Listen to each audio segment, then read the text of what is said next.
درس قرآن کی آج کی نشست میں ہمارا موضوع ہے صحابی کون ہوتا ہے۔ سب سے پہلے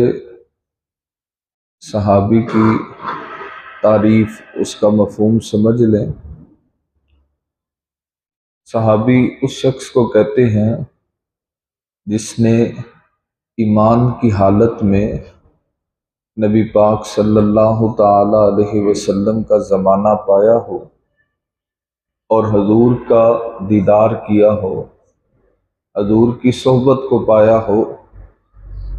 اور جس کا خاتمہ بھی ایمان پر ہوا، اسے صحابی کہتے ہیں۔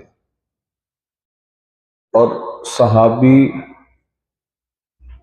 جس نے بھی بارگاہ رسالت میں لمحات گزارے، حضور کا دیدار کیا، ہر وہ شخص جو صحابیت کے مرتبے پر پہنچا، اس کے بارے میں ہمارا عقیدہ یہ ہے کہ وہ جنتی ہوتا ہے، اس میں کوئی شک نہیں ہے۔ اور بزرگوں اور دوستو، صحابہ قرآن مجید فرقان حمید پر اگر آپ غور کریں گے، آپ کو پتہ لگے گا کہ صحابہ کرام رضوان اللہ تعالیٰ علیہم اجمعین کے بارے میں اللہ تبارک و تعالیٰ نے ارشاد فرمایا،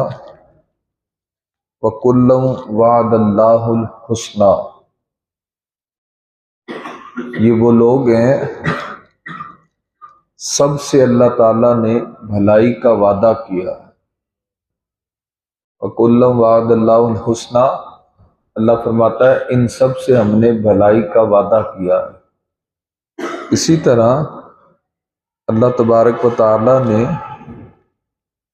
قرآن مجید فرقان حمید میں ایک دوسرے مقام پر ارشاد فرمایا،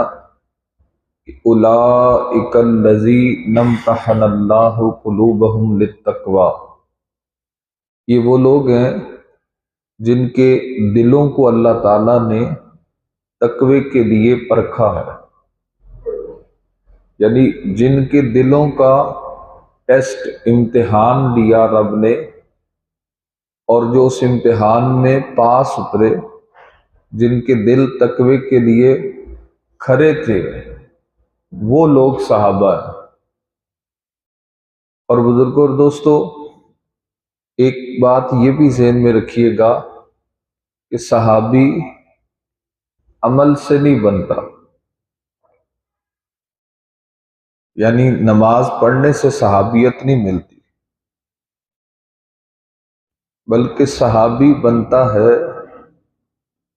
حضور علیہ السلام کے چہرے کی زیارت سے، حضور کے دیدار سے صحابی بنتا ہے۔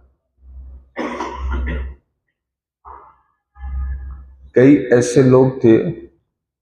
بلکہ ایک صحابی کے بارے میں آتا ہے کہ بارگاہ رسالت میں حاضر ہوا، نبی کریم صلی اللہ تعالی علیہ وسلم نے اسے کلمہ پڑھایا، وہ مسلمان ہوا، مسلمان ہو کر اس نے اجازت چاہی، پلٹا، ٹھوکر لگی، گرا اور اس دنیا سے رخصت ہو گئے۔ اب عمل کا تو اسے موقع ہی نہیں ملا، نماز پڑھنے کا، روزہ رکھنے کا، زکوٰۃ دینے کا، حج کرنے کا تو اسے موقع ہی نہیں ملا۔ اب ایسے شخص کے بارے میں کیا عقیدہ ہوگا کہ وہ جنتی ہے کہ نہیں ہے؟ یقیناً وہ جنتی ہے، لیکن غور طلب امر ہے کہ کس بنیاد پر جنتی ہے۔ عمل تو اس نے کیا نہیں، فرمایا کہ اس کے جنتی ہونے کے لیے رخ مصطفیٰ کی زیارت کافی ہے۔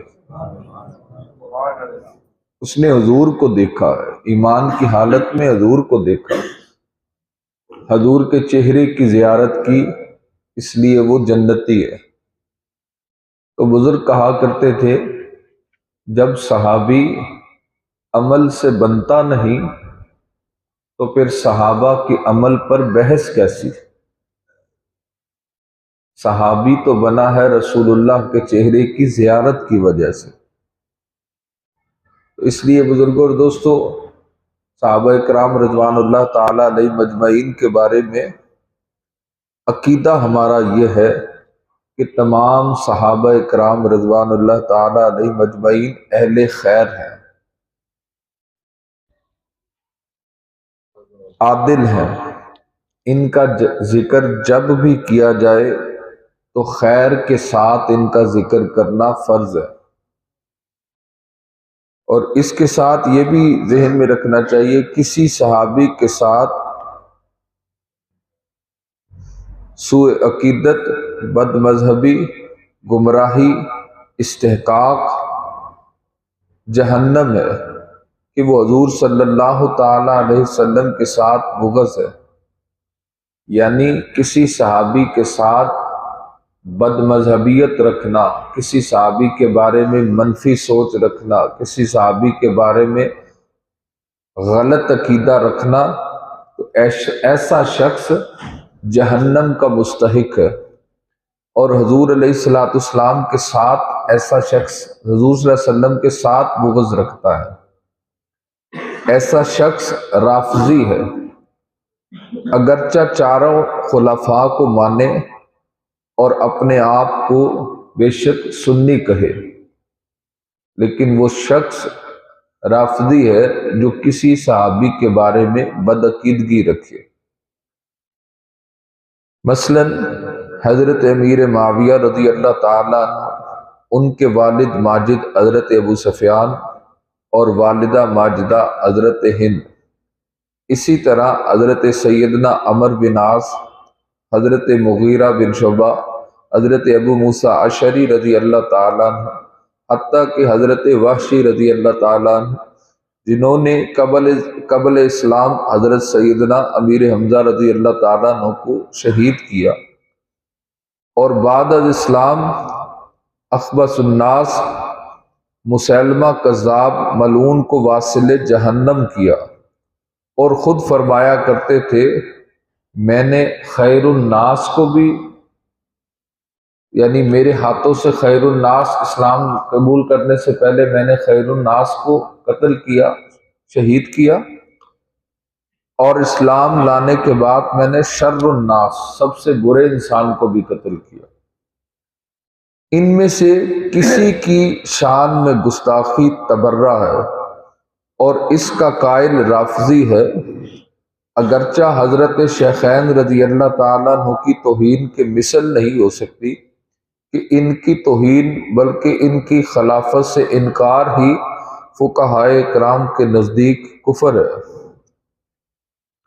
تمام صحابہ کرام رضوان اللہ تعالیٰ علیہ مجمعین اعلیٰ و ادنا سب جنتی ہیں، وہ جہنم کی بھنک نہ سنیں گے اور ہمیشہ اپنی من مانی مرادوں میں رہیں گے۔ محشر کی وہ گھڑی گھبراہٹ نہیں، نہ غمگین ہوں گے، فرشتے ان کا استقبال کریں گے کہ یہ ہے وہ جن کا تم سے وعدہ تھا۔ صحابہ کرام رضوان اللہ تعالیٰ علیہ مجمعین انبیاء نہ تھے، فرشتے نہ تھے کہ معصوم ہو، ان میں بعض کے لیے لغزشیں ہوئیں، مگر ان کی کسی بات پر گرفت اللہ اور رسول کے خلاف ہے، کیونکہ صورت حدید میں جہاں صحابہ کی دو قسمیں فرمائیں، مومنین قبل فتح اور مومنین بعد فتح مکہ، اور ان کو ان پر تفضیل دی اور فرما دیا وَكُلًّا وَعَدَ اللَّهُ الْحُسْنَى، اور ان سب سے اللہ تعالیٰ نے بھلائی کا وعدہ کیا ہے۔ تو اس لیے بزرگوں اور دوستوں، یہ بات ذہن میں رکھنی چاہیے کہ صحابی کوئی بھی ہو، صحابہ کے بارے میں زبان کھولتے وقت خیال کرنا چاہیے کہ یہ وہ لوگ ہیں جنہوں نے بارگاہ رسالت سے فیض حاصل کیا، یہ حضور علیہ الصلوۃ والسلام کے سے تعلیم یافتہ لوگ ہیں، انہوں نے حضور علیہ الصلوۃ والسلام سے پڑھا تھا، اور حضور علیہ السلام خود فرمایا کرتے تھے الصحابی کالنجوم فبأیہم اقتدیتم اہتدیتم، آقا فرماتے تھے میرے صحابہ ستاروں کی مانند ہے، ان میں جس کی پیروی کرو گے ہدایت پا جاؤ گے۔ پھر حضور علیہ الصلوۃ والسلام نے فرمایا جس نے میرے کسی صحابی کے بارے میں بھی زبان دراز کی وہ میری امت سے خارج ہے، اس کا ٹھکانہ جہنم ہوگا۔ صحابہ کرام رضوان اللہ تعالی، رہی یہ بات کہ صحابہ کرام رضوان اللہ تعالی علیہم اجمعین کے آپسی معاملات کیا تھے، بزرگوں اور دوستوں، تو حضور پیر مہر علی شاہ صاحب گولڑوی علیہ رحمہ بڑا کمال کا نقطہ بیان کرتے ہیں۔ آپ اپنی کتاب تصفیہ مابین سنی و شیعہ میں آپ فرماتے ہیں کہ اللہ تبارک و تعالی نے ہمیں صحابہ کرام رضوان اللہ تعالی علیہم اجمعین کے اعمال پر قاضی نہیں بنایا،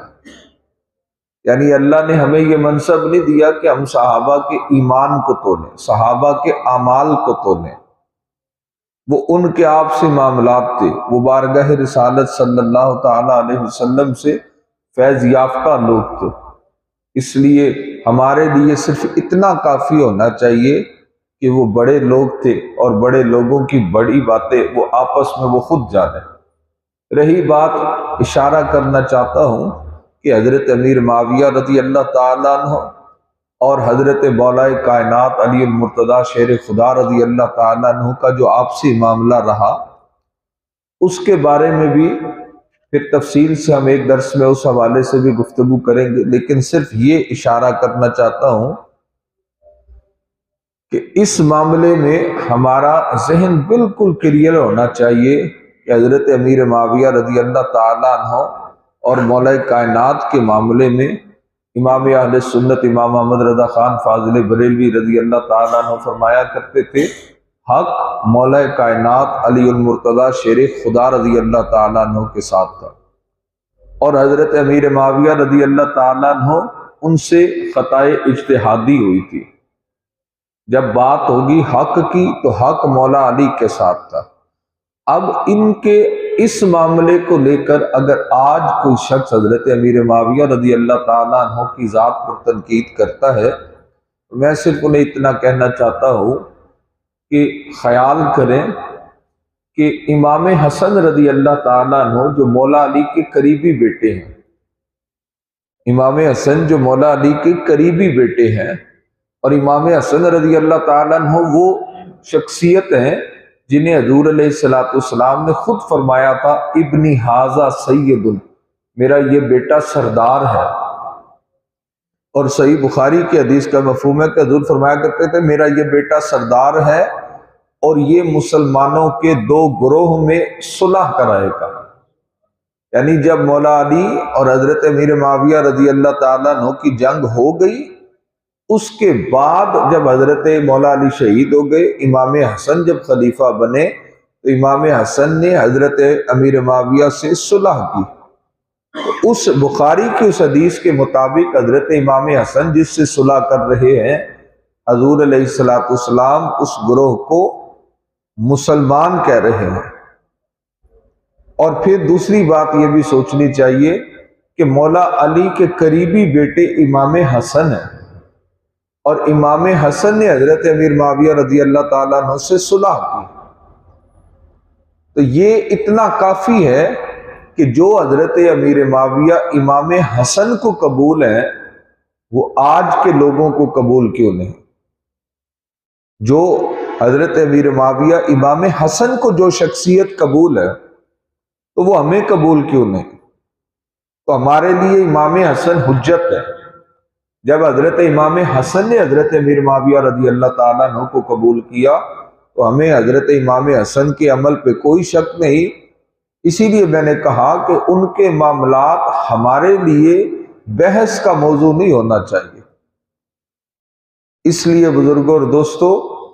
کوئی بھی صحابی ہو اس کے بارے میں ہمارے لیے صرف یہ کافی ہے کہ یہ وہ خوش نصیب لوگ ہیں جنہوں نے میرے آقا کے دیدار بھی کیا تھا اور جنہوں نے میرے آقا کی صحبت بھی پائی تھی۔ آج آپ یہ دیکھیں، کوئی بھی شخص ہو، کوئی بھی ولی ہو،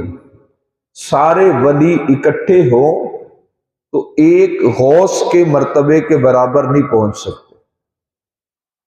سارے اولیاء کی جماعتیں ملیں تو ہم سمجھتے ہیں کہ حضور سیدنا غوث اعظم شیخ عبد القادر جیلانی رضی اللہ تعالیٰ عنہ بہت بلندی پر ہے، لیکن سینکڑوں ہزاروں لاکھوں غوث کتب ابدال قلندر اکٹھے ہو جائیں تو ایک لمحے کے صحابی کے برابر نہیں ہو سکتے۔ کیوں؟ عبادات معاملات سب ہوں گے ان کے پاس، لیکن یہ اعزاز ان کے پاس نہیں ہوگا کہ انہوں نے حضور کا زمانہ پایا، انہوں نے ایمان کی حالت میں حضور کا دیدار کیا ہے۔ تو جنہوں نے حضور کا دیدار کیا ہے، یہ وجہ فضیلت ان کے لیے سب سے بڑی ہے کہ انہوں نے حضور کا زمانہ بھی پایا، حضور کا دیدار بھی کیا اور ایمان کی حالت میں کیا۔ اس لیے بزرگوں اور دوستو، آج کے درس کا لب لباب یہی ہے، ہر صحابی جنتی ہوتا ہے۔ صحابہ کے اعمال، ان کے آپسی معاملات پر اللہ نے ہمیں قاضی نہیں بنایا ہے۔ ہمارے لیے صرف اتنا کافی ہے کہ یہ وہ خوش نصیب لوگ ہیں جنہوں نے میرے آقا کے لیے ہجرت کی، یہ وہ خوش نصیب لوگ ہیں جنہوں نے میرے آقا کے لیے ہجرت کرنے والوں کو پناہ دی، یہ وہ خوش نصیب لوگ ہیں جنہوں نے مال سے، جنہوں نے جان سے اپنے آقا علیہ السلام کی مدد کی، یہ وہ لوگ ہیں جنہوں نے بدر میں حصہ لیا، جنہوں نے احد میں حصہ لیا، جنہوں نے حنین میں حصہ لیا، جنہوں نے ہر مارکے میں حصہ لیا جو حضور علیہ السلام کے زمانے میں پیش آیا۔ یہ وہ لوگ ہیں جو حدیبیہ میں بھی حضور کے ساتھ تھے، یہ وہ لوگ ہیں جو بیعت رضوان میں بھی حضور کے ساتھ تھے۔ اس لیے ہمارے لیے یہ کافی ہے کہ صحابہ کرام رضوان اللہ تعالیٰ علیہ مجمعین بارگاہ رسالت سے فیض یافتہ لوگ ہیں۔ اللہ تبارک و تعالیٰ کی پاک اور بلند بارگاہ میں دعا ہے، اللہ ہمیں کسی چھوٹے سے چھوٹا تو نہیں کہہ سکتا، ایک لمحے کے صحابی کی بھی بے ادبی سے محفوظ رکھے۔ وآخر دعوانا ان الحمدللہ رب العالمین۔